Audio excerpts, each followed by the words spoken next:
অনেকদিন পরে ছাদ বাগানের একটি ভিডিও নিয়ে আসলাম। আসলে সেভাবে রেগুলার ছাদে আসাও হয় না, আর অনেক সময় দেখা যায় সন্ধ্যার পরে বা রাতের বেলা ঘুমানোর আগে গিয়ে কোনো মতে শাক সবজিগুলোতে পানি দিই। তা আজকে সবজি, ফল, শাকের কিছু ভিডিও তুলে নিয়ে আসলাম। কিছু এনে খাওয়া হয় ফাঁকে ফাঁকে, কিন্তু ওইভাবে রেগুলার করা হয় না দেখে অনেক কিছু মারাও গেছে। তারপর অনেক কিছু একদমই খুব খারাপ অবস্থা, বিশেষ করে বেগুন গাছ, এখানে ডালিম, করলা, তারপর একটা চমৎকার মিষ্টি কুমড়া রয়েছে, কিন্তু আমি আসলে নিচ থেকে ভালো করে ভিডিওটা করতে পারছিলাম না। তো আজকের আপডেট হচ্ছে আমার এই শীতকালীন কিছু শাক, এই যে পালং শাক, মূলা শাক, লাল শাক, এগুলো অলরেডি খাওয়ার সময় হয়ে গেছে। আর কিছু বেগুন গাছও আছে, বেগুনও অলরেডি তোলা হয়েছে। কিছু সিম গাছ, তারপর বেগুন খাওয়ার পরে আবার ঢেঁড়স লাগিয়েছিলেন, কিন্তু ঢেঁড়সগুলো বেশি দিন বাঁচেনি। তো ঢেঁড়স এক সাইডে ছিল, আজকে হয়তো ঢেঁড়সের ছবি তোলা হয় না, ভিডিও করা হয়নি। বাট এই যে শিম গাছগুলো কয়েকদিন পরে অনেকগুলো পাওয়া যাবে। লাল শাক বেশ কয়েকটি টব বা বেডে লাগিয়েছি, তো একবার দুবার নিয়ে খাওয়া হয়েছে, কিন্তু আর যে পরে নিব ওই নেওয়ার আগেই মনে হয় এখন এত বীজ হয়ে গেছে, এখন শক্ত হয়ে গেছে বোধ হয়। এই যে এখানে ঢেঁড়স গাছ, সেবার হ্যাঁ ঢেঁড়স বিচি নিয়ে গেছি। আর এই পাশে সিম গাছ, আসলে গোবর টোবর সার দেওয়া উচিত, তাহলে আরও ভালো গ্রোথ হবে, কিন্তু সেভাবে করা হয়নি। আর 3 দিন গাছে পানি দিইনি বলে সব পাতা টাতা ঝরে শেষ। ছাদের অবস্থা খারাপ, সেভাবে গাছেই রেগুলার পানি দিতে পারি না, আর ছাদ ঝাড়ু তো পরে কথা।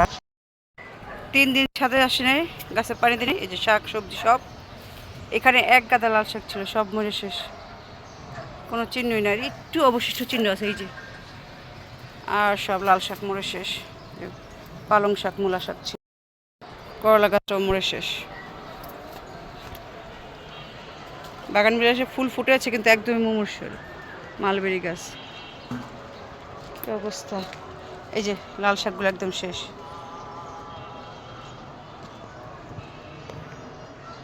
চাকরি করে আর বিড়ালদের পেলে আর কিছু করতে পারি না। এখানেও অনেকগুলো শাক ছিল, সব শেষ, নিশ্চিহ্ন, কোনো মতে।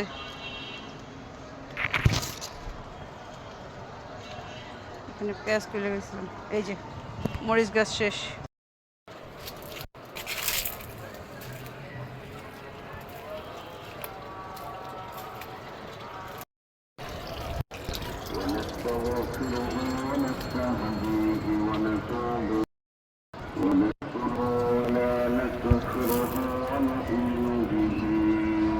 এখানকার টমেটো পেরে নিয়ে গেছে, অনেকগুলো ছিল, এটার মধ্যে বেশি ছিল, এটা একদম থোকা থোকা ছিল, সব লাল লাল ছিল, সব নিয়ে গেছে।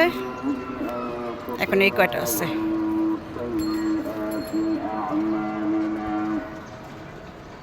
আর এদিকে আর নাই, ও একটা ডালিম আছে শুধু।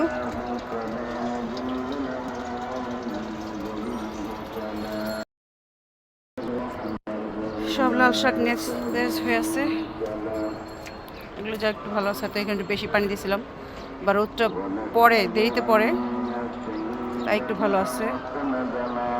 পাথর কুচি ফুলগুলো ওই যে ঝরে পড়েছে ডাল ভেঙে, হয়তো আমার বিড়ালরা আক্রমণ করছে।